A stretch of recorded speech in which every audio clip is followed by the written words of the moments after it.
Mesdames et messieurs, bonjour, bienvenue dans votre rendez-vous hebdomadaire. Suite aux sanctions de la Communauté économique des États de l'Afrique de l'Ouest, la CEDEAO, et de l'UEMOA, le président de la transition, le colonel Assimi Goïta, s'est adressé à la nation malienne. Même s'il regrette les sanctions jugées illégales et illégitimes, le président de la transition a indiqué que le Mali reste ouvert avec la CEDEAO pour une sortie de crise.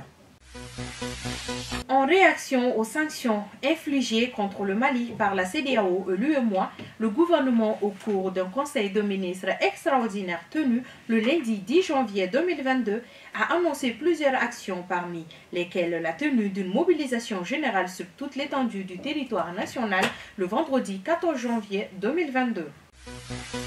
Conformément au principe de la réciprocité, les plus hautes autorités de la transition ont fermé toutes les frontières terrestres et aériennes du Mali au pays de la CEDEAO. Par ailleurs, le président directeur général des aéroports du Mali, le colonel Lassina Togola, a rassuré les voyageurs que les vols non CEDEAO continueront à servir le Mali.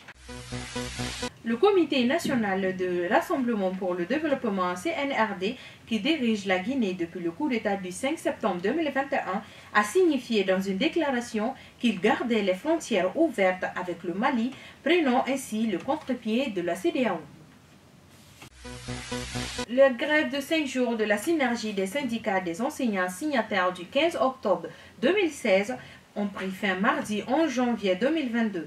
Dans la même mouvance, la synergie compte déposer un préavis de grève de 10 jours et une marche pacifique nationale. Les jours à venir seront décisifs.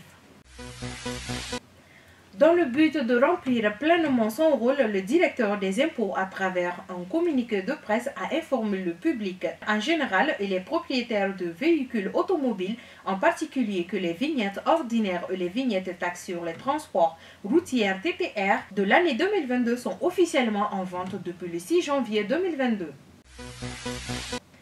En raison des strictes restrictions sanitaires afin de contenir la pandémie, l'administration de l'aviation civile chinoise a annoncé ce vendredi que les vols intérieurs et internationaux dans le pays ne reprendront qu'à partir de l'année prochaine.